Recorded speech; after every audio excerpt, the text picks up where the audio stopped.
big with 2 G's. I'm going to repeat that. That's big with 2 G's.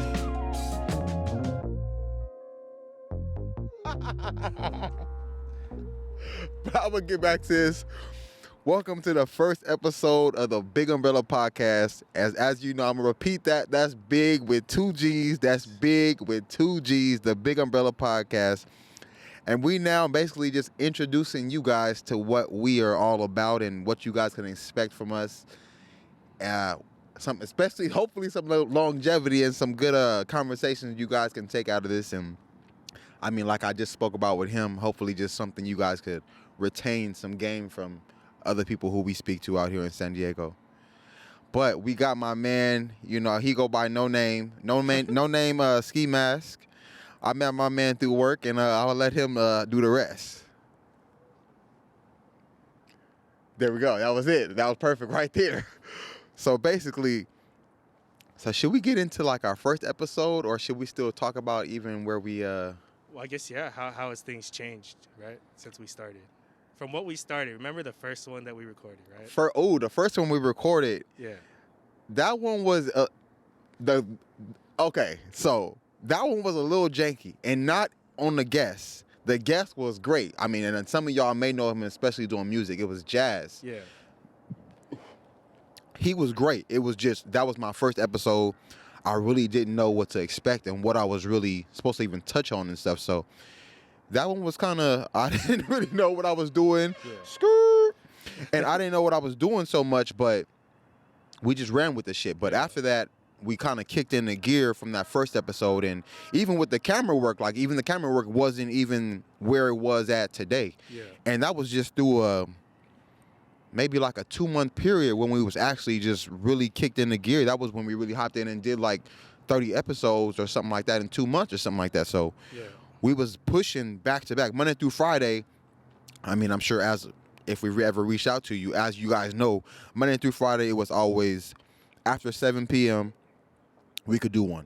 Saturday, Sunday, we could take on, I think the most we did was 3 in a weekend? 3, yeah. 3 in one weekend, but we usually did 2 per weekend. So we was jamming them out, day in, day out. So that gave us time to actually sit and actually figure out how we gonna actually do this good. So I know a lot of y'all been reaching out, was kind of mad, like, yo, what the hell's going on? I did this over X amount of time ago, but you know, timing is really, that's important, I feel, and I appreciate y'all for waiting because it's been some time. But Jazz, yes, so he was the first person we actually had on and confirmed the spot for us.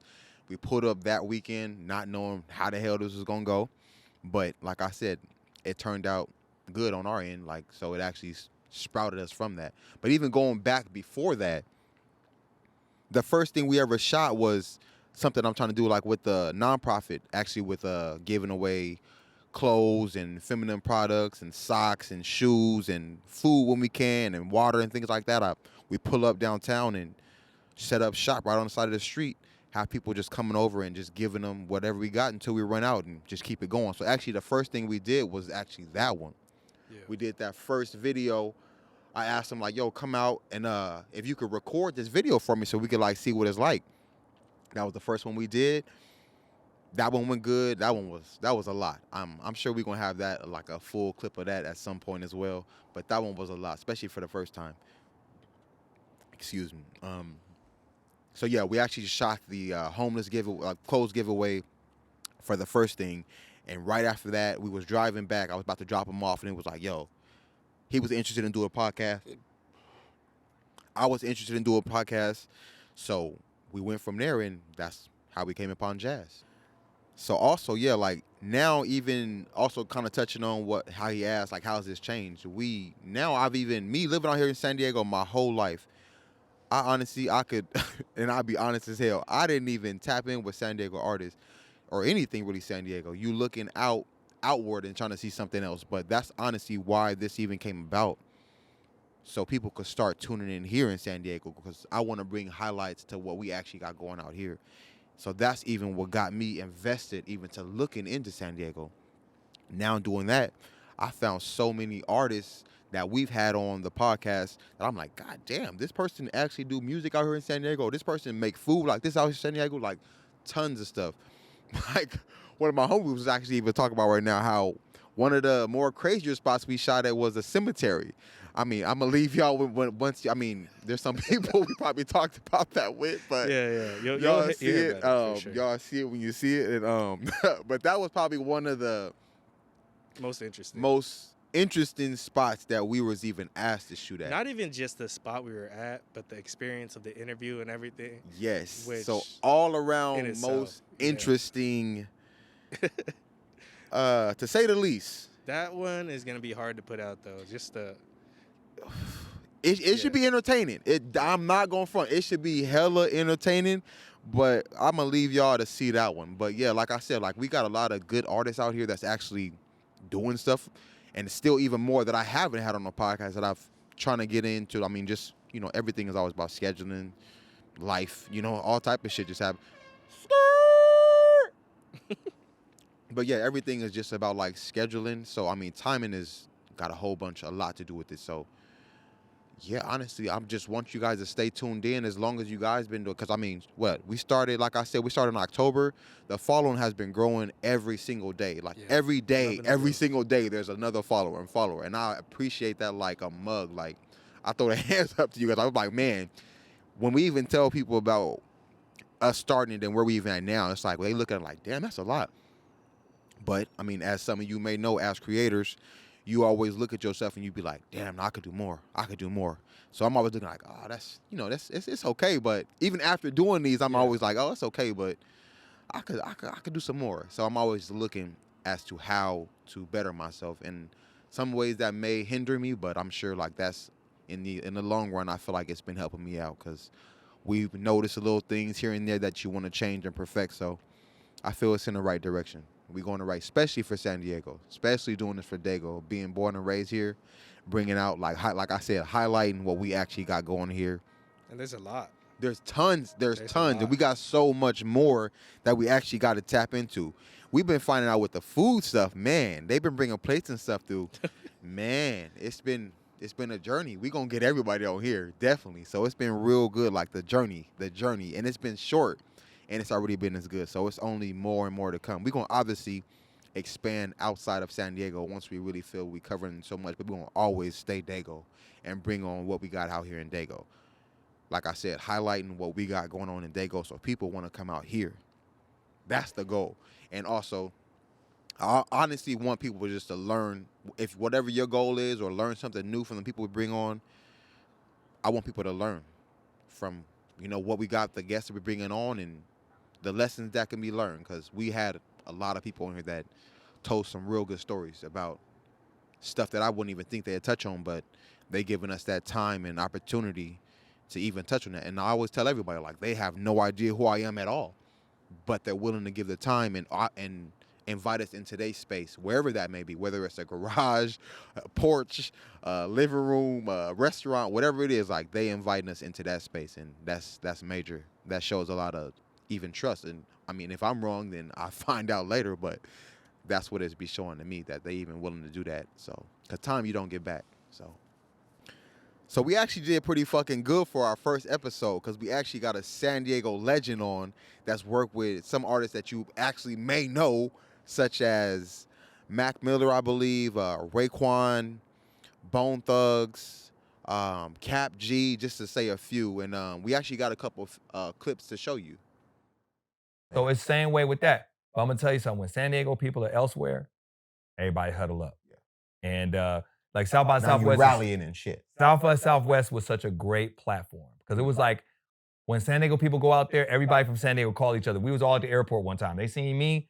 I was flying in from Philly. They flying in from Daygo. They see me.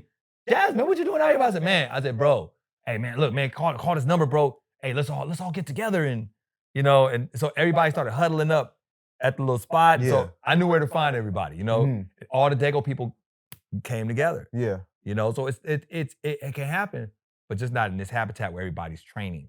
With the whole fucking bubble shit. So. Yeah, it's like alligators. Like you said, in the gym, everybody working out. You're working hard, and you getting your shit up. Yeah, but you ain't never looked over to the left. I'm like, oh, this nigga, he could actually help me with this. Yeah, but you too busy working out. Yeah.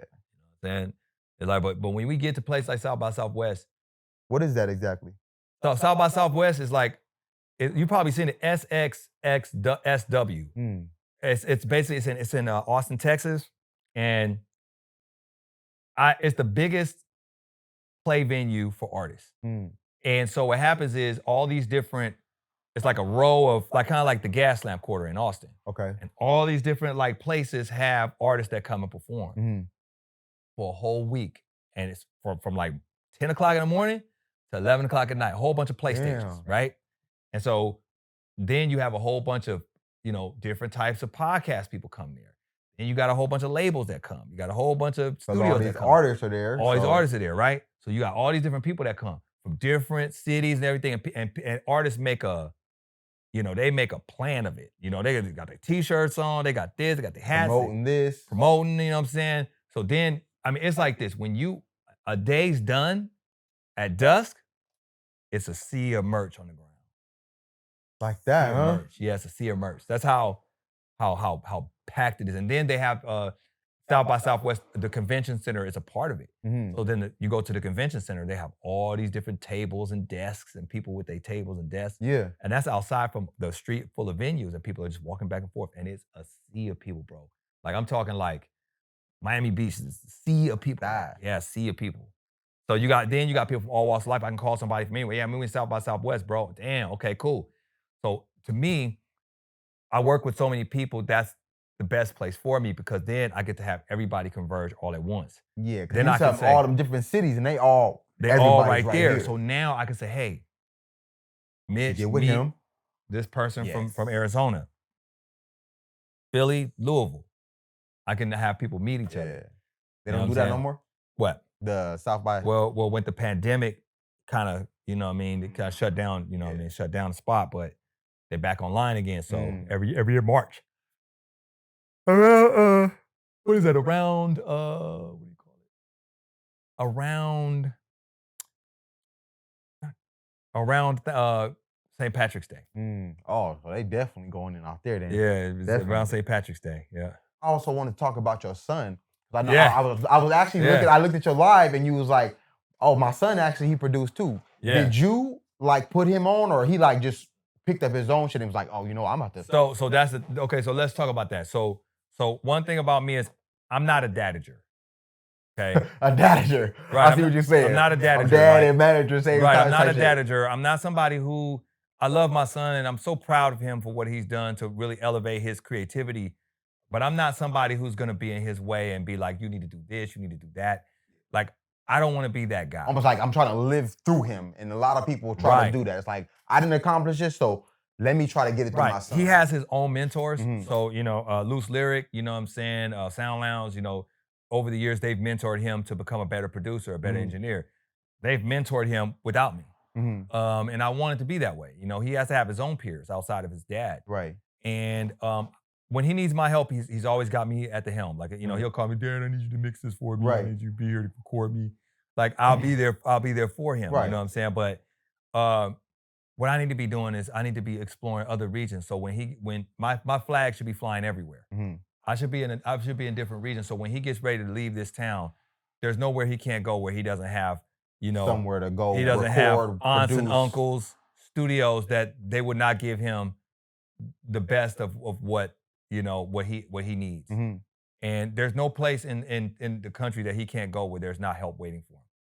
And that's the goal. So like Yeah. you said, like you Yeah. trying to do way more than be a dadager type of deal. Well, me sitting around him trying to help him is not going to help him. But me creating a world for him to be able to enter into, that's 100. that to me is what I need to be doing. What happens is people, okay, I'm gonna give you a car, great.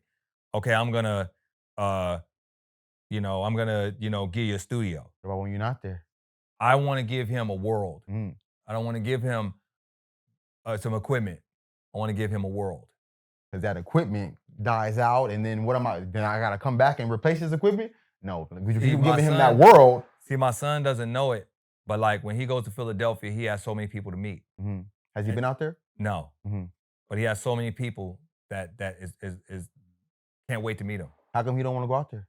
Oh, he's ready. Oh, okay. But like I said, he's where he Situations, works. whatever. He works. Yeah, He's of course. he's got a life. But I said when he's ready to come out, He's gonna do that. he got a whole world waiting for him. Mm. People that can't, and I'm talking about industry people that cannot wait to meet him. That's what's up. You So know? like you said a world. It's like I've already given them, you know, I'm talking about industry. He already got beats with industry artists already without him even being there. You know, I call him up. I say, bro, send them beats over ASAP. I'm in the studio with Young Chris. I'm in the studio with. Yes, like send them over right now. Send them over right now. I'm in the they studio. gonna like, hey man, I fuck That's with this dope. beat, Okay, bro. yeah, let's do it. Oh, you know what? I actually know yeah. who do this beat. Absolutely. I can connect you with this person. Right. So when he there's no city that he can't go to where he doesn't have resources, that he doesn't have help, that he doesn't have a team or people who are willing to work for him and help him. And that's what I want to create for him. Wherever he goes, my flag will be flying everywhere he goes. Hey, that's something you be proud of as well. And that's what I want. You know, it's so funny. I seen this interview with Dame Dash, and he was saying how, you know, you're supposed to build for your legacy, your children, and you're not supposed to build for yourself. And that's what I want for my son. My son is doing the work as a producer to be the best he can be. And I'm so proud of that. And I want to make sure that when he gets ready to take off, there's no resources he can't find. Right. Out in the world. Not in Daygo, but in the world. And that's also speaking a lot just for fathers as Absolutely. well. Like that's like kind of trying to like, maybe y'all might want to follow this platform. What I'm trying to build for my kid, like my a legacy. son, yeah. Well, what happens is I think a lot of people just get pigeonholed in the whole thing of like, I want you to follow in my footsteps. My son is never going to be me. He's going to be his own man, and I respect that. But I also want to be able to make sure that he has a platform and that he has resources. The problem is we push our kids to be the best and not give them no resources. That's a little game for them who don't know. Right. And you know, or they send them to college. No resources. Right. You know what I'm saying? Where's your self-equity? What are you building in terms of your self-equity? Because their opportunities are based on the self-equity that you already planted in other people. The inspiration and the help that you've given to others. That in turn is imparted on your children. Straight up.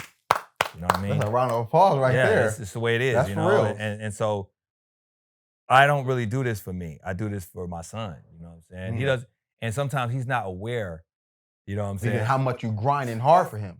Yeah. But once it comes to where he gonna be like, there's times where all this for me. Well, there's times where it'll be situations where we be on the phone, or I'll put him on the phone with like his favorite artist, and he'll be like, "How do you know these people?" I'll be like, "Son, I've been grinding for years." I said, "You have no idea what I've been doing." And so it's been great, you know, and a lot of the relationships I built. I remember one time, you know, I talked to him about Saba, and Saba's from Chicago, and I don't know Saba. You know what I mean? I'm not familiar with him as an artist, but were they on Drake's art? Drake's? Probably so. But Saba's a really dope artist from Chicago. But I know his father, and I've worked with his father before, and known his father from New York, being in New York. And so it just so happened that his son is an artist in Chicago who's really dope at what he does. But my son listens to his music religiously. Yeah. So I was like, yeah, I'm hanging with Saba right now. We hanging out. You hanging with who? What? With who? Yeah, so it just like tripped him out. Like, it was like, but I told him, I said, look, man, I said, a lot of the relationships that you build, you don't build those relationships for you. You build them for your children. And so there'll be times where my son gets studio. There's no studio in San Diego that he can't go. That he's not welcome. Right. You know what I mean? And then people see him, they already know it's my son. They be like, your hey, name man. ring bells. Yeah, so they automatically like, hey, man, you know, you Jazz something, bro, you got it. You know, first he was a little agitated by that, but eventually he understood, like, yo. Because he was kind of feeling like, I don't want them to book me off of my pops. I want them because they know I'm doing my thing. Absolutely, and you know, now he's his own man, and he wants to be his own man for sure. He's not living my life for How old sure, is he? but he's 20 years old now. Okay. Oh, damn, only He's 20. 20. Okay, for sure. He's 20, so okay. You know, he's getting out there, and he's produced for a lot of different rappers right now. Yeah. So right now he got a record out with You want to put his name out there? His name is Delafire. There we go. It's in the Delafire Beats. So if you want to look him up, Delafire Beats, he's dope, and he you know, he's got tracks out right now with Don Elway, you know, different artists that's out right now, and I'm really excited for him, man. As you should. Yeah, I'm really excited. And like you said, you've been creating this world for him outside this, so you just wait for him to be like, I'm ready to venture I've already done the San Diego thing. So then when it came time for him to look around, he went to Luce's one day to work on some other stuff, and Luce says, hey, man, you don't know me. He said, but I know your father. He said, if you ever need me for anything, give me a call. And then, you know what I'm saying, like I said, shout out to Luce Lyric, like he's been a mentor to my son ever since. But that's something big like that. He Didn't even even- took over that. Yeah, didn't even have to tell me nothing. I just, my son, I'm going to lose his, work, and so It's like, yeah, like we just got a good relationship. good So relationship, that's what happened with that. and so I always thank Loose Lyric for that, because that's what I'm kind of talking about as far as and I don't even bother him that much. I don't bother my son that much. He's a grown man. I don't bother him, but when it's time, he says, "Dad, I need your help." I'm always right there for him. Of course. But when it's time for him to leave this box, there's nothing. The world will be ready for him. the world is your oyster after that, because Absolutely. I've put in the Already groundwork built it. for you. Already built it. He's already ready. How was it even like? Did you work with Benny Secret, or like that's just somebody you knew personally? No, I actually moved to Philly 6 years ago. Oh shit! And I didn't go there with the premise that I would be working with anybody. Right. I went there because I wanted to start fresh and explore. And that was new from coming from territory. San Diego. Absolutely, Okay. explore new territory. I'd already been in Louisville, and I wanted to explore new territory. I always want to drop into a new city and find out what I can find. Right. And I got Like you said, that book you was reading, you were an explorer. Exactly. We're gonna touch back on that. Yeah, we'll touch back on that. So I went to Philly, and I loved it there. And I started working with just regular artists. I told people, I don't care who falls into the room. Bring anyone. Because you never know with that regular artist that and you with your talents, what you could bring to the table with that. Bring that to and most importantly, I think everybody has a problem with trying to reach up. I think we all need to reach across. You know what I'm saying? It's like everybody's reaching up to the next biggest thing. And they're like, yo, I'm not even trying to message you. Like, you down there. But the bottom line is, when we reach across, those are the people in 2 to 3 to 4 or 5 years that gain status. And most times they remember back, they be like, bro, I remember when you was messing with me before. Yeah, man, that dude was. Jazz is the first person who recorded my record. And then they come back and holler at me. And this is the way it's happened in Philadelphia, where I didn't work with people at the infancy of their career. And so now these are people who are signed. They're signed artists. They're already out there now. And they remember that hand that reached out, was like, hey. They're like, yo, bro, come to New York with me, man. Hey, we're going to Miami, man. Like, everybody's reaching out to me like, hey, bro, like, you're just a bigger part of my journey as anybody. And if we reach across instead of reaching up, we build together. People have to be patient to wait the 3 to 4 to 5 years. That's what it really is. For everybody to grow. And patience is just so important just for life. The people that already made it, they've already had the growth potential. So guess what? Those people, not to say that they're not interested in what you're doing, they're just interested in the limited time that they spend with you. They're at a different level. But the people that you work with and build up, those people never forget you. And then those are the people that call you every day. They're faithful to you. And there's people in Philadelphia that wait for me to come back. And I'm always looking forward. The industry people come and go, but the people that I build in this music, those are people that I build relationships with. And then those people say, hey, man, I got this opportunity, man. I can't do it without you coming. Right. You know what I mean? They looking back and giving love. So I've been the first engineer for a lot of people, So I was actually Sweetie's first engineer. Oh, wow. So when Sweetie was going to San Diego State, her uncle That's brought her to the crazy. studio and was like, hey, I have my niece wants to come and I want to see if she's dope or what she can do. I just want your thoughts. So and the fact that she brought them to you was brought like, them to that's me, right? So she came, brought her through, and we recorded. So fast forward, like 10 years, like way in the future, right? So I'm in South by Southwest, and just lo and behold, and we'll get into this in a minute. But my homegirl Siobhan C is another person I worked with when she was 18, but now she's like, tech mogul. You know what I mean? So she has connections with now all she's these- Savant. Yeah, she's Savant, right. So she called me and was like, hey, man, I want you to, look, let's go to this Pandora party, right? So she put me in this little area with like Richard Branson type of, like these were like people who were like, Moguls. Not moguls, but like the owners of the label. Like these were people who were like, these ain't people who, what was that, Virgin America, right? Right. Like these are people who own Warner. You know what I'm Right. saying? These are like older guys. You know what I'm Right. saying? They're like, yeah, we're just here just to see what's going on. You know what I'm saying? I'm like, wow, like, what am I doing? So this girl prances across the stage, goes back and forth, right? So I'm filming it. I said, I don't really know who this artist is, but they were showcasing new Warner Brothers artists. What made you even record this one? I don't know. I just started recording. Yeah. So the girl's going back and forth. I said, okay, yeah, she's cool. You know what I'm saying? Got a little West Coast vibe. All right, straight. I go back to the hotel that night, and I get a call from William Faulkner. Okay, William Oh, Faulkner. wow.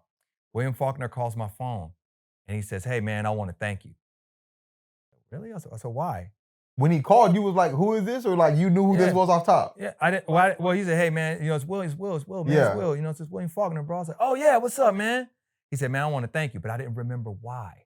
He said, I want to thank you, man. He said, I don't know if you remember, man, but you remember back in the day? Remember when I brought my niece to you, bro? And I asked you whether she could do something. And you said, yeah. She said, she's ready.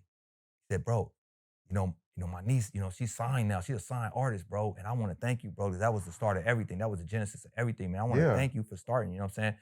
I was like, wow, that's dope, man. Well, I said, hey, I said, that's dope, man. I appreciate you for calling me. That's dope, you know what I mean? Yeah. And I had been like the first phase of a lot of people's careers. Mm-hmm. I was like, that's dope, man. I appreciate that. And then he said, yeah, man, she's at South by Southwest right now. Wait, is that the video? This is a female? I said, hold on. Let me look through my phone real quick. I said, yo, man, I'm gonna send you something. Can you tell me if this is the same person? and it was Sweetie on stage. And that wasn't even like, I knew this was like, she's pretty cool. Let me see what she got going on. Yeah, but this was a person that I recorded. Yeah. I didn't even know that was the first person that I recorded. So imagine me watching somebody that I had just recorded. It's like, this is my baby. Yeah. I brought this up like this, like now. Not that I brought her up, but this is a person I was at the first phase of her career. Mm-hmm. In the very, very beginning stages with somebody.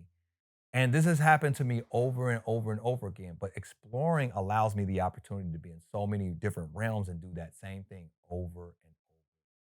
And with that happening, do most of them reach back and be like, man, thank you so much? At times, yes. Or want to do another project? Sometimes, yes. Mm-hmm. Like, there's times where like, hey, I'm invited to the label. I want you to engineer this project for me. And then it's like, the fight is there. It's like, well, look, I know you got engineers, but Jaz is gonna be my engineer. Mm-hmm. Y'all need to figure it out.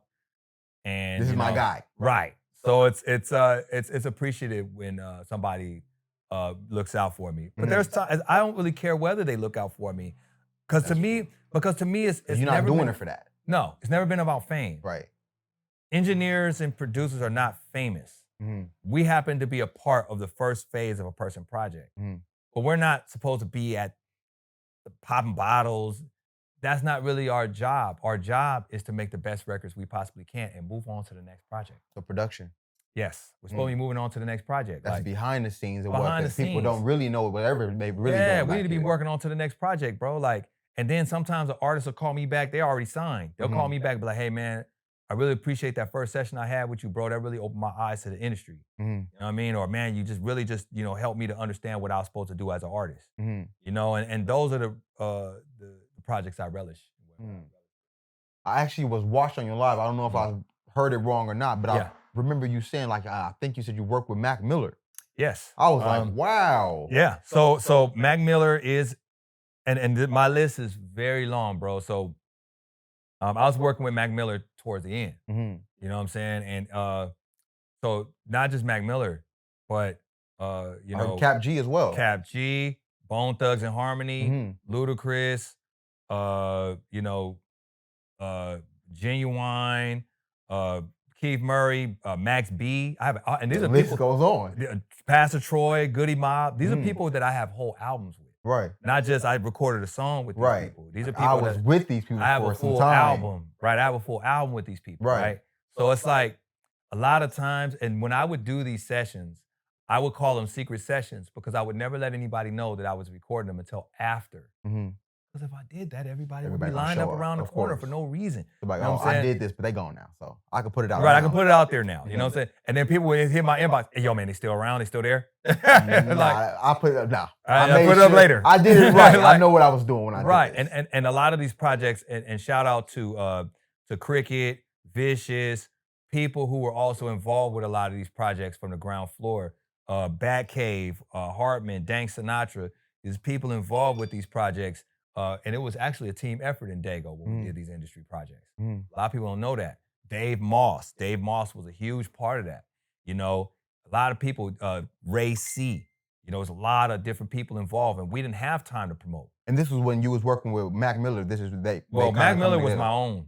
Oh, wow. Yeah, so this is my own personal project. Somebody connected you to him? Or? Yes. Well, okay. what happens is people will call me, and it's such a weird thing. So but that's dope. The fact that they even like, I got some the people will perfect call person. me. Yeah, they'll call me and say, "Okay, who in Daygo can do this project?" And they'll be like, "Hey, I think Jaz is the only person that I trust to work on this." Mm-hmm. And they'll call me and say, "Hey, Jaz, man, I don't know what you're doing right now, bro, but one time I had French Montana in. It was like, hey, man, I got French Montana." And do they more so call you for like the smooth vibe, like kind of everything? Okay. Everything. It doesn't matter if it's smooth or whatever. Everything. I don't care if it's rock, rap, anything urban that has to do with urban, or if somebody needs a specialty.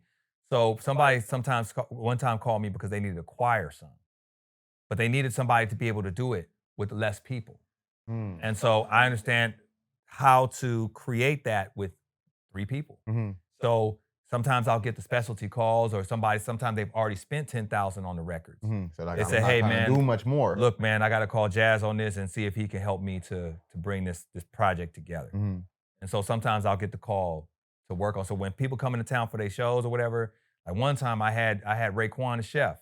Okay. You know what I'm saying? But yeah. like, that Dwayne The Rock was like, "Hey, man, look, there's only one person I trust to work on this. We're going to drive down to Daygo." He was at Rock the Bells tour. He's like, "Okay, man, let's just go down and work with Jaz." Mm-hmm. But this has nothing to do with anybody but just me by myself. Right. People just call my phone, just anonymous, say, "Hey, man, Jaz, I need you to work on this project." You put in the groundwork. I put in the groundwork, yeah, and I've been everywhere. So a lot of people, they'll call me, people from Daygo call me and say, "Hey, man, did you work on this Max B project? Your name is all in the credits." I said, "It says Jaz, is that you?" I said, yeah, it's me, but I just didn't, we haven't had that discussion. Or people will go to New York and be like, "Oh, you from Daygo? Man, yeah, so you know Jaz, right?" They'd be like, "How you know Jaz? What the hell?" But I've already, already did the journey already. Right. And that is the goal. I mean, there are people who have certain specialty skills. You started in, what you say, 95?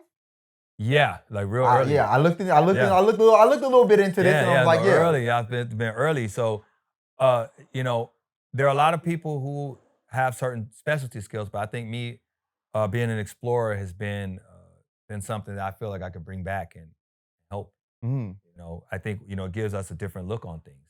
And then maybe if somebody wants to go out of town, they can call me. Exactly. Say, "Look, man, I got somebody on the ground for you. They'll already be waiting for you when you get there." And a little touching more on that Explorer. What was that book that you read? Okay, so there's a book, and I feel that every artist should get this book. Okay, it's called Uncommon Sense. The author is Will Toms. He has a business called Rec Philly. It's a membership creative venue. And this is somebody in Philadelphia. In Philadelphia, okay. And I think it will be great for artists to read. And there's different You said it was called Uncommon Sense. Uncommon Sense. Okay. And right now, the problem with creatives right now is creatives don't know where to be. Mm-hmm. They don't know where to stand. A lot of them are confused about their identity and where they belong. And in this world, people have some skills. They don't know how to monetize it, or they don't know how to communicate that message. It'll be the knowledge that be lacking that make you even want to go any further. Because if you don't know, they're like, "Well, I don't know what to do, so." I don't know what to do with it. Maybe I'll just kind of kick it at my studio. I don't know. Then you kind of give up. Right. So this book, Uncommon Sense, is kind of like the Bible of the creative. It's a great read for artists. And I'm not an avid reader, you know what I'm saying? But this was definitely a book that I feel every artist should read. Mm-hmm. Be involved in any creative pursuit. Yeah. That sounds, I'm not even an artist, but that just sounds like something intriguing for me to read myself. So yeah, absolutely. Outside of being an artist, that's just maybe some good life stuff for you anyway. Good life stuff, yeah, absolutely. Especially if you're creative. Absolutely. Yeah, definitely. Yeah. Who would you say is maybe your favorite artist? If you could even think, like you said, you work with tons. I work with. Yeah. That's a tough one, man. I think everybody has. Or is there anybody you looking forward to working with? I just feel like it's so infinite, man. I know it sounds crazy, but artist-wise, I love Brandy. I love Brandy. I like that new track they did with YG when he used her old stuff. Yeah, I love Brandy. Brandy is, in my opinion, is the epitome of a prototype. She was, in my opinion, the lightning rod for all of these new artists. All the new artists, Kehlani, SZA, all these new artists, Summer Walker, they all sound like Brandy. Mm. She was doing that back in early 2000. You Mhm. know what I'm saying? She was kind of coming with this vibe, this new vibe, you know. So Never Say Never Full Moon is like those are like the textbook records that, you know, every young female artist is like mimicking today. Mm. You know, I would love to work. That is definitely my number one, you know, artist. If I could just do one song, I just want. That's So Brandy, if we putting this out to you, if this ever finds your way, Jazz Yeah. would love to work with you. Brandy is, to my opinion, is like, you know, her idol is Whitney Houston, but she doesn't realize how much of a Whitney Houston is Yes. to so many different young artists today. Mhm. And I think that would definitely, and I'm saying I'm saying Period. period. Like Brandy to me is like, she's such a prototype. She's the epitome of this whole construct and formula that these people are using all came from Brandy and Rodney. You know, and if anybody says otherwise, they're not paying attention. Mhm. And they're clueless to where music comes from. But there's an era in which people kind of stopped really giving credit. And I feel, but right in the 2000s, 97 to like 2010, people didn't realize the influence that a lot of that music had on a generation. And I think Brandy's album had such an influence on the generation. Mhm. Just as Janet Jackson did back in the 90s with Rhythm Nation and Control. Same thing. And she had an inspiration on a generation. Same thing with Brandy. And people overlook that. I don't overlook that. Ever. I don't ever overlook that. Are you even like associated with anybody in a camp or any way to reach on to this some way, somehow, anybody? I've never, you know what's so crazy, industry-wise, I've Even never. Ray J shit. Nah, it's weird. One time I had an opportunity to work with Ray J. But I wasn't, no smoking allowed in my studio. So, you know, his engineers, you know, they came, kind of scoped out the spot. It was like, hey, can he smoke in here? I was like, nah, it's not smoking. It's like, nah, you know what I mean? So, I mean, I didn't get an opportunity to have Damn, nothing all loud. because he can't smoke? Well, yeah, his It's like, engineers, damn, just go ahead, do it outside and come back yeah, in his here. engineers was not with it, you know what I'm saying? They called me and, you know, they were like, hey, well, you know, what's going on with this? I mean, is there air conditioning? Is there this? They were very particular about certain things. Yeah. But just the smoking policy, no, and, you know, I respect that. But the one thing about the industry is that one thing I've allowed it to be organic.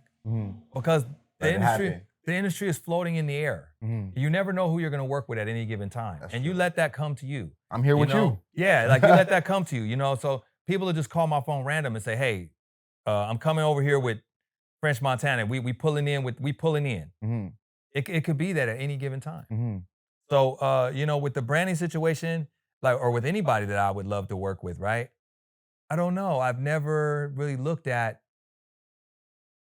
like, it's not a goal. It's like, how you didn't look at, how can I get to No, that? It was no, like, if it happened, then yeah, like if it's in the universe and it's something that happens, I'm totally game. But it is definitely on a bucket list of things that I would love to do. what you saying that universe, because that brought me back to my next thing I was thinking about. You big on positive energy. Yeah, yes.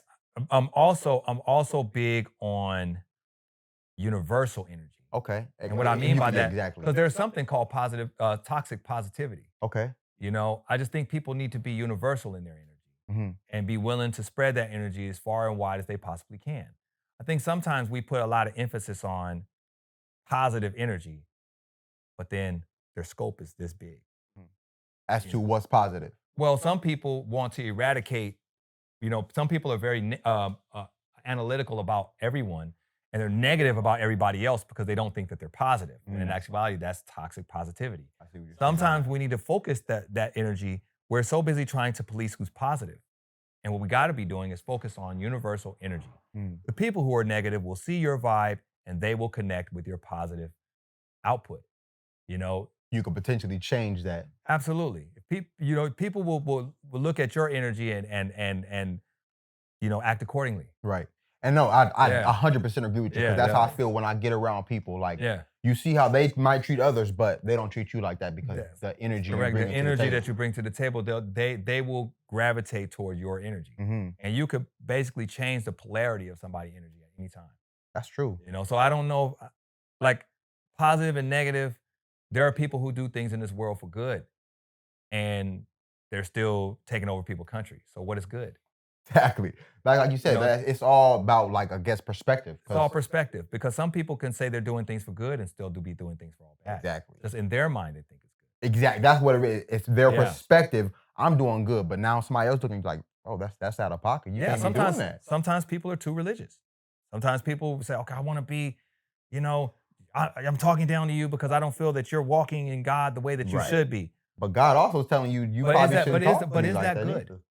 Is that good? Is that good? You putting me down, trying to tell me to come up? Yeah, like is that really good, or is no? Because that's gonna probably make me veer left and be like, I don't kind of like the way you're coming at me. I understand you're trying to say you're trying to uplift me, but the way you're doing it, I don't feel uplifted. Exactly. So I mean, it could be any type of like situation, but that's something to consider. Mm-hmm. I mean, yeah. I had another question about you don't drink or smoke. No. That's just been an always thing, or was that like you had a situation or your family? It's so weird because I know a lot with like people's family and stuff with drinking. Like, I don't. It is weird because it does mess with the camaraderie a little bit. Mm-hmm. So there are places and things and conversations that I do think are not afforded to me because I don't do those things. Because people need the trauma bond. Mm-hmm. It's like if I can't drink with you, then it's very hard for me to have a true conversation with you. If I can't smoke with you, then it's very hard for me to have a true conversation with you. I know a lot of people like that, and I no shade, you know what I'm saying? But I never did it because I felt that it was wrong. Mm-hmm. Was that on a religious thing? No, not at all. Mm-hmm. I just never had like the want to do it because I was never a person who fit in. Mm-hmm. I was always kind of a quirky guy, and so. People don't know what to do with me. Well, we can't bring Jazz to the function because we don't know. But they don't need to do nothing with you. Just bring him. He gonna enjoy himself because he don't need that. But a lot of times, I find more positive things to get into. If I feel like, me and a couple other successful brothers, we want to go to a show or whatever, we may get together, go to Fillmore, go to, these little events or whatever. I'm down for that. Going to different, mixers, showcases, things like that are in my realm. I love doing things like that, or as you know, exploring. I want to go to different countries. I want to explore different things, and then come back and be like, damn, man, you should do a lot of them over there. Like, I want to explore the world. I know you've done a lot of traveling. Where haven't you been, or like you've been looking forward to going? The basics. Like, I mean, there's places that like because me going to those places requires being with someone else, like Jamaica, Hawaii. Oh, because it's like. I can't be out here just solo. No, you can't be out here solo. Yeah, you get into the wrong things. No, just couples, You ain't couples, y'all go together and, but like solo journeys, it's like, so Africa is on my list of places and Jamaica is on my list of places. And as far down South America as I can get. I don't know and I can get to Antarctica, but I want to get as far south as I can possibly get. And what make you want to go there? Well, I'm an explorer. I want to. You just want to see what's out there. Explore the farthest reaches of, farthest reaches of the world. I don't want to be limited to what I feel people can do or go. I don't want to be limited. And I'm sure nobody would even thought like you live in Mexico. How is it even living in Mexico? Well, this is the interesting thing about, and I'm gonna talk. It's kind of a segue, but not. I want to talk about being woke. I think sometimes people have this thing about being woke. But they're still privy to the same systems that they can't get out of, and complain about how the very woke are system. you? Well, that's the interesting thing about being woke. I think it's a word that people use to be cool, but I don't think it's really a word that people are really willing to act on, right? So here's the thing, right? People in San Diego are talking about the system that's there to destroy them, about paying rent and the rising rent costs, gas prices, and things of that nature. When 20 minutes away, you can find financial freedom and get yourself stabilized. People will be in San Diego broke, homeless, sleeping on somebody's couch, or whatever they got to do, and not move over to the other side because they're scared of the unknown. And I feel as though we need to stop being scared because for a lot of brothers and sisters, we need to, we're having a hard time cohabitating and being together. A lot of us can't even be in relationships because of finances. When in actuality, it's not about the finances, it's about, rent and bills. If I'm paying $5,000 and still can barely have liquid. That's a little bit different than paying $500 and having a surplus of liquid to be able to do whatever I want to and have my own independent business and travel whenever I want. Right. I think we should explore that. I think we need to build a community, there's a community out there already, but a lot of these, especially Black males, a lot of us are disenfranchised because we're limited based on our resources, money, job. You know, a lot of us won't take a basic job because we know it doesn't pay the bills. So we wait for that right job, but still struggling in the process. Struggling while you're waiting. Right. So what I'm saying is, why not live abroad and make the money that you're going to make? Why not live off pesos? Everybody's talking about investing in cryptocurrency for the future. We need to invest in lifestyle now. You know, that's a very hard topic for people to digest. Right. But it's right there. It's right over the border. Yeah, 20 minutes away. Right. So don't talk to me about Africa if you can't even move right across the border. Right. You're afraid to take that. Right. So how you gonna go out there? I guess more so people are just talking about they want to just visit Africa or whatever the case. But right. But people are saying, you know, I got to get out of the country. I got to get out of America. There's so many systems, and it's like, no, bro. Like, okay, look. How about we start here, right over the border? You can get a house, $1,500, 3-bedroom, 2-bath. You're already paying $1,000 right now for a hole in the wall, but you're complaining about your circumstances, right? And you can move to Mexico right now. So now you want to hustle and do illegal things, and you don't have to do all that. You can just move over the border and get you a house, get you a place, a stable place where you can have your family. You can raise a family. So then when you meet a Black woman who's living beyond her means, you say, hey, I see what you're doing. If you move over here with me, we'll be arguing about who's paying rent. And I'm saying in a good way. In a good way. You're like, nah, I'll pay that. Nah, I'll pay that. Exactly, because it's like it's no big deal. For us. The idea of a man is a man is supposed to have 3 things: place to stay, a car, and a job. Nobody said we had to pay $5,000 to get that. Right. Right? Right. But if we wait for somebody else to tell us what we should pay, they'll charge us whatever they want to charge us. Exactly. I feel that as a Black culture, we need to move over to Mexico. If I had it my way, we need to We need to take all of our young boys, our young 20 to 30-year-olds, and teach them how to live abroad. Because that's where they can make the most impact and still be the creative person that they dream to be. Have you took your son out there? Yeah, my son's been out there a few times. How he like it? He's cool with it. You know what I'm saying? He's been out there a few times, and he's still on this side. But my son makes a good living by himself. He's his own independent man. Yeah, so he at any time he can make that journey. He's looking to travel the world himself. Right. But he can move over there at any time. But I think a lot of these young men could benefit from being able to get their own place for $500, $600 instead of paying this crazy amount that they paying. And it puts them in a place of scarcity. And we talk about a scarcity mindset. We talked about that kind of earlier, about people having a scarcity mindset. Right. But I mean, if my rent, venture outside, if my rent was $3,000 and that was all I knew and that was all I was taught, that's all you know. Then that means I'm trying to hustle to get the bag to pay that, however legal or illegal, to pay that $3,000. When in actuality, I can move 20 minutes down the road and pay a fourth or a fraction of what that costs. As far as you living out there, how is it like with you and the culture? Well, the interesting thing about culture is, guess what? We're sister cities here, so we're already in a diverse culture in San Diego anyway. Right, I grew up in South Bay. Yeah, so you still are going to go into the restaurant, everybody speaking Spanish. Of course. Right, ain't nobody speaking English. You're at the register. Everybody's speaking Spanish to each other. Not one person spoke English the entire time. What's different? Language, I just get my phone. Google, wait, how do I say this? Google Translate. All I got to do is put it on the screen. It'll translate everything on the screen for me. Or I translate what I got to say, tell the person that, oh, yeah, sí, señor. De pronto. Yeah. Got you. Yeah, so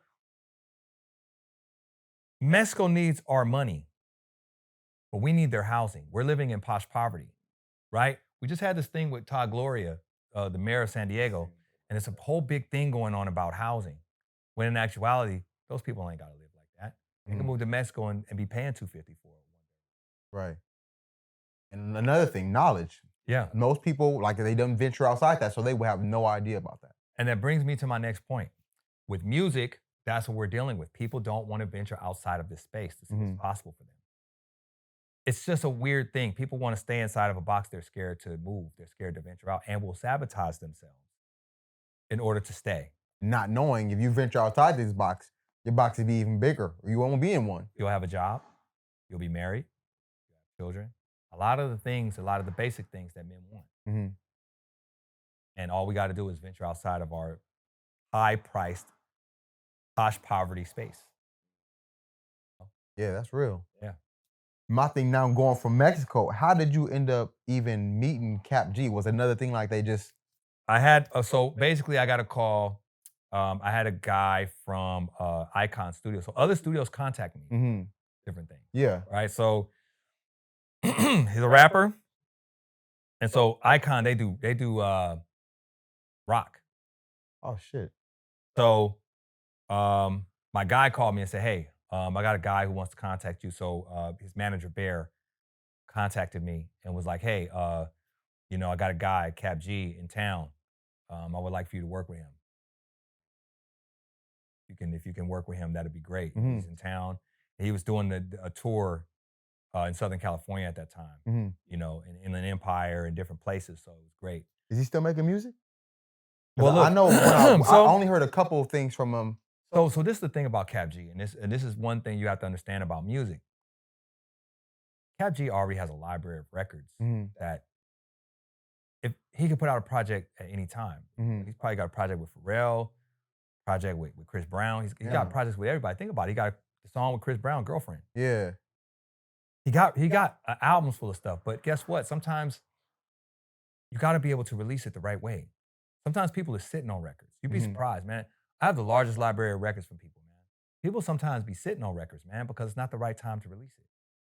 So, a lot of people will sit on, sometimes people just have this thing to just put it out, but there's a lot of industry artists that have albums full of records. That's why sometimes, you'll have an artist, pass away and he has a vault full of songs.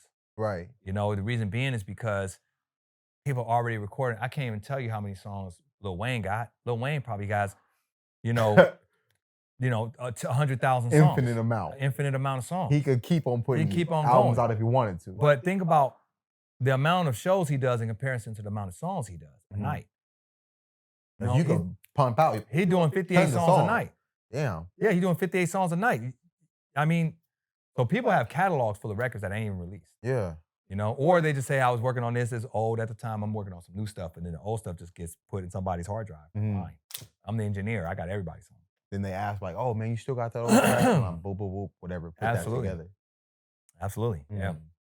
And I know you said how you like more, is it more so you like working with female artists because of the vocals, or does it matter with female or not?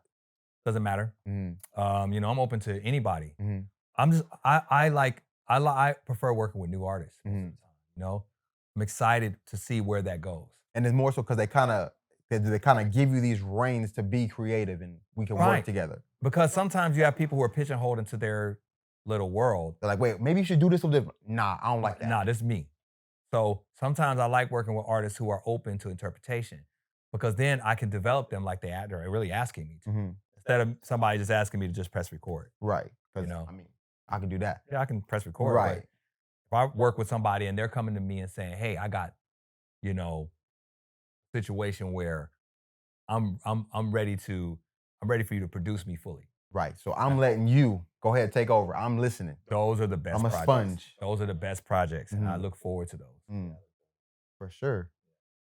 So one of the things you touched on was duality.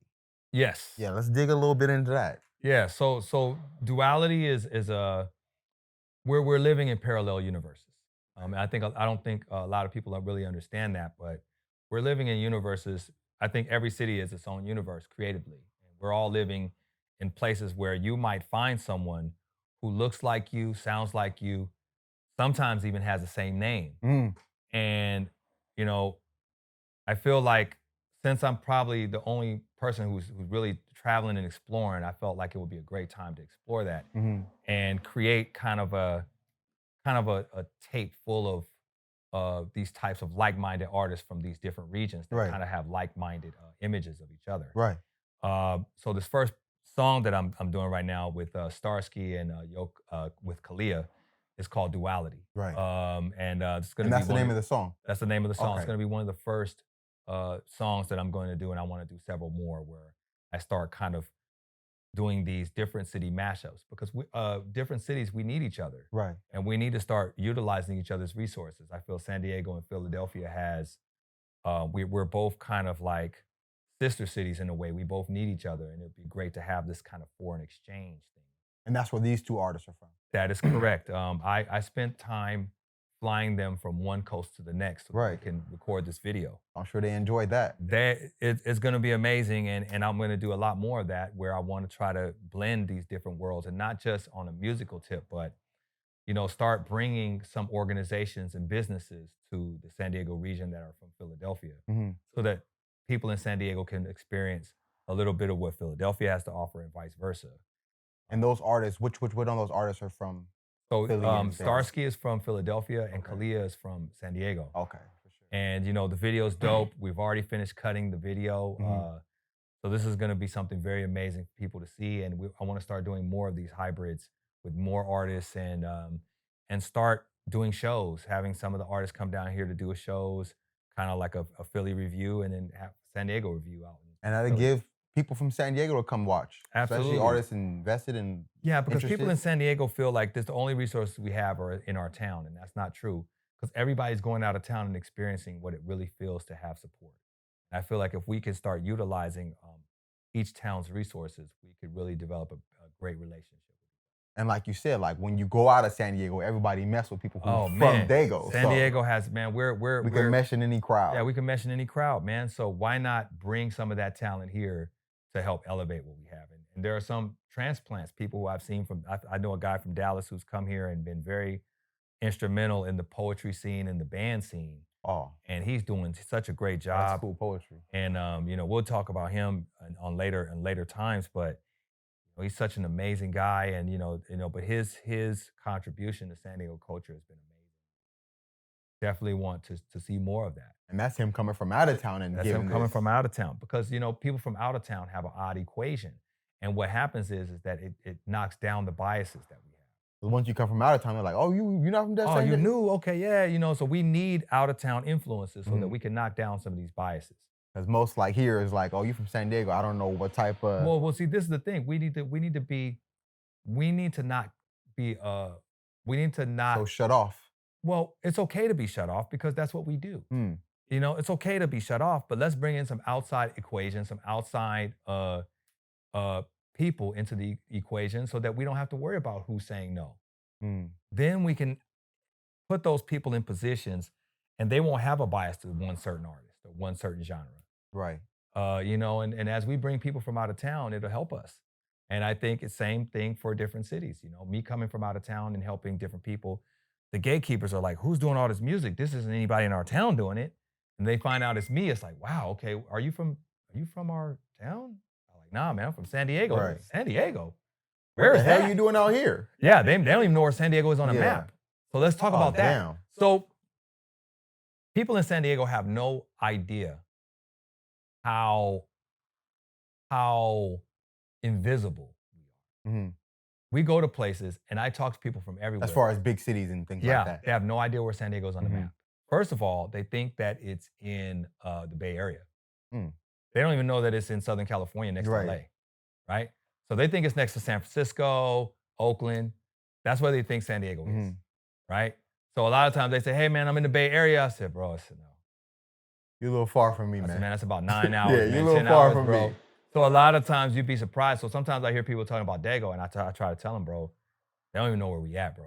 Sometimes a person will say Florida. They'll think it's like next to Tampa. Like we ain't even on the map. No, we ain't even nowhere near. And I say, if you think of a San Diego artist, give me a name. No right or wrong answer. Give me a name. As far as for me. I'm saying when I go out of town and I ask people, think of a San Diego artist that you can think about. They'd be like, The first person that they mention is E40. oh, I honestly would have thought that would have been like, Mitchie Slick. No, E40. That's the first names that come. I'm talking random. I'm not talking about just industry niggas. I'm saying random. E40's name comes up first. It's from San Diego. Right, because you got to remember, they think San Diego is in the Bay Area. Right. They don't even know that it's where Like, it's oh, at. E40, yeah. He's E40. He's San Diego. Right. So that just shows you how separated we are. Right. We're not gonna And get even we that close, but we that far apart. right. So that just goes to show we're and that's one of the reasons why we need to start merging a lot of these worlds. And I'm gonna tell you something, man. People are getting real tired of LA, man. As far as what? People are getting tired of LA, man. It's getting too crowded. It's a lot of violence, a lot of stuff going on up there, man. That's why a lot of people are moving to San Diego now. It's about to fill up real quick. Get more pricey. The reason it's getting pricey is because people tired of LA. More people's coming. People coming from San Francisco coming down here. And they know what they paying in San Francisco. Right. So they're like, man, well, I'll pay it. Yeah. So you gotta remember, it's a lot of people coming down here. What we haven't gotten into is concierge and hosting. We got to start doing is starting to host these artists, these big artists to come to town to just kick it in San Diego and experience what San Diego has to offer. We need to start doing that. And that's why I want to get this duality project together, this kind of Operation Forward Exchange, and start merging cities with ours, because we have the most beautiful city in the world. Definitely. We do. And why not exploit that? Why not bring people here and experience that for themselves? Give them something more to want to come to than just a beautiful view. There's industry people hiding in San Diego right now. Think about it right now. You have the Razor Home in La Jolla. That's Alicia Keys and Swiss Beats live in San Diego. They prime live in San Diego. Not just, oh, I'm here for my guest house. They're in San Diego every single day. Oh, wow. Driving around. They are here. And not just here, but they bought. The Razor Home is a part of prime real estate. They are here to stay. They are here. Wow. They didn't choose LA. They chose La Jolla. That's new info. Think about it. Even what's his name stay out here too. What's his name? P. Diddy's guy back in the day. Don't get me lying. Oh man, why am I forgetting his name right now? But the guy, he used to be with P. Diddy all the time. I'm so mad that I remember his name. But he's oh man, why do I forget his name right now? I'm gonna remember it later. Yeah, no worries. But we got a lot of artists that stay in Del Mar, La Jolla, a little further up north. You know, that's some nice areas. Encinitas, you know, Rancho Santa Fe. Yeah. You know, and we don't think about them coming to San Diego to seek refuge. Right. You know, so why not bring people here so that they can experience San Diego for what it can be? Right, because if it's something going down out there in San Diego, they're like, well, we live right up the way. We'll just drive down and go out and see it. Right. So that's what we need, man. We need to give people something, even one come see. Give an experience. And guess what? We have, you know, a lot of people here. And instead of us saying, let's get together and do this. I just don't want it, like, it can't always be about street shit. Like, street shit cool to a point. But at some point, we want people to come here. We want people to be able to experience what San Diego has to offer. And they come here all the time. Right. And I feel like we have the right temperature for people to come here and really enjoy what San Diego has to offer. Year round. Yeah. And you know, if you can't hit Hawaii or you can't hit the islands, man, come to us. I don't care if you're an artist, man. We'll treat you good, man. We'll show you a good time. Yeah. You know, let's be the next Miami. You know something. You know, because right now I go to Miami. Miami ain't got nothing on us, man. You know, as far as what? Just geography. Okay. They don't, you know, Miami's cool, you know what I'm saying? But it's, you know, San Diego is primarily a new city. It's a gym. Yeah, man, it's a new city, bro. Like we should exploit that and bring artists down here, man. To say, man, come down here and hang out with us, man. Let me show you how we roll in Daygo. Like, we need to show people that instead of saying, oh, don't come to Daygo, it's dangerous. The streets out here, don't get it twisted. It's like, that's cool, but we also need to show them what San Diego has to offer so that we can bring the industry to us. So we do want them to come. We do want them to come. The industry is already out here. Right. They're out here hiding. We can't, why not bring them here? Because they're already here. We just need them to show face. Right. They're here. I feel it. You know, they were going to have a show, you know, she canceled, but, you know, Alicia Keys was going to have a show. Out here in San Diego. Yeah, man, she's gonna have a show at San Diego State. Oh wow! But she canceled it because of the rain. They had the hurricane had came through or whatever, right? So she had to cancel her show. Yeah. Sold out. And it was sold out. And all she had to do was get up, get dressed, go to work. Right, because she live up She the right block. here. Yeah. Oh man, that's crazy. That just goes to tell you, they here, Yeah. hiding in plain sight. They just we're gonna have to bring them out for something. Well, we have to be willing to show them what our city can do, Mm. and not just the streets. Right. We got that. Okay, I respect that. But what San Diego has so much to offer, and guess what? What You more know, can we show? people come from far and wide to San Diego just for vacation. Of course, all the time. But we need to bring the industry down here and show them a good time. Mm. What we need to do. I also wanted to touch on. I know you've been working with a lot of different studios.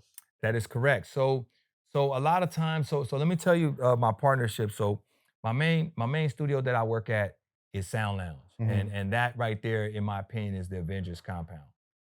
All of us have 20 plus years of experience.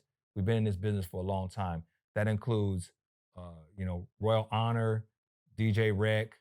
You got people like O'Keefe. You got Shelly Jane. You have all these different people who make up this kind of hodgepodge of experienced engineers and producers. Mhm.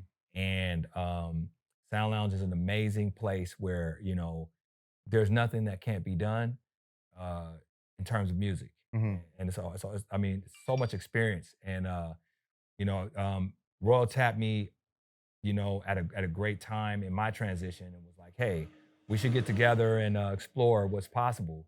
And once I got over there, and these are guys that are my peers and people that have put in the work just like I put in the work, and I have so much high respect for them, and I'm thankful to be over there. And it's been great working with them and They put you in a seeking good their counsel. opportunity. Yeah, seeking their counsel, as well as if they need my help in any way, shape, or form, I'm right there for them, and it's great. And then right now, currently, I'm working on this project with Chosen on the Beat. The group is called Perfect. Right. And I definitely let Chosen speak to you about that. But that brings us to Elevation. We're here working on their project, and so sometimes I come here and work on their project. So that's why I'll be here sometimes working on their songs and getting their songs completed. So also in Philadelphia, I want to give a shout out to 1122 Multimedia Group. They are a photography studio hub, but they also do promotions, and they do tours. They do show tours. Versatile. So they actually right now are doing tours for State Property right now. So they, the studio does a lot of work. So State Property's in the studio, in the building every day. We're always working on new projects. Right now working worked with Freeway on a couple of singles just recently. And for those who don't know, who's a part of State Property? State Property, Benny Siegel, Freeway, PD Crack, Young Chris. And so, you never know who's going to show up in the studio. Exactly. I mean, everybody's working on their own individual projects. Right now, working with PD Crack on Crack Files 6. Once again, I want to give a big ups to Ant Live, who is instrumental in creating the Crack Files projects. And it's been a great experience working with them and getting to know them creatively and getting to know their songs, because I didn't know them before that, know their music and the catalog. But it's been great meeting with them and getting to know them on a higher creative level. Definitely. You're expanding yourself, and like you said, trying to bring duality all together. We're working with different studios. So you're trying to bring that dream that you already putting out there to San Diego. And it's not about me. I feel like if I can bring, the more people I can bring that don't have a bias to what we have here in San Diego, the more we can conquer. And all those DJs that you're working with at Sound Lounge, are they all from San Diego? Oh, these are all producers and engineers. Yes, they're from San Diego. They're all from San Diego County. They're all from this region. That's cool. So, like I said, we all got 20 years amongst us. So there's such a high respect amongst us. And it's weird with them, because I kind of look to them like, people look at me for counsel, but I look to them for counsel. I'm vulnerable to them. Yeah, we all got higher peers. Yeah, we have peers, people I look up to. Always a student to the game. So now that you guys seen a full episode with Jaz, I hope you guys learned as much as we did. Again, a local legend here in San Diego. And also now letting you guys know, here on out, we'll be actually posting on Mondays and Fridays, so you could start your day with us and end your week with us. And sometimes in between that, you know, if it's going like we wanted to, we'll be dropping on Wednesdays as well. So that'll be 3 times a week, definitely 2 times a week, but sometimes 3 times a week, depending on, you know, the traffic, how we got it going. So definitely run them goddamn videos up and stay tuned for the next episode. Tap in on all platforms. That's the BiGG Umbrella Podcast. That's big with 2 G's on all platforms. That's big with 2 G's, the BiGG Umbrella Podcast. Tap in. Well, let's get some tacos, nigga. Can we really get some tacos? You trying to get some tacos? Let's get some tacos, nigga.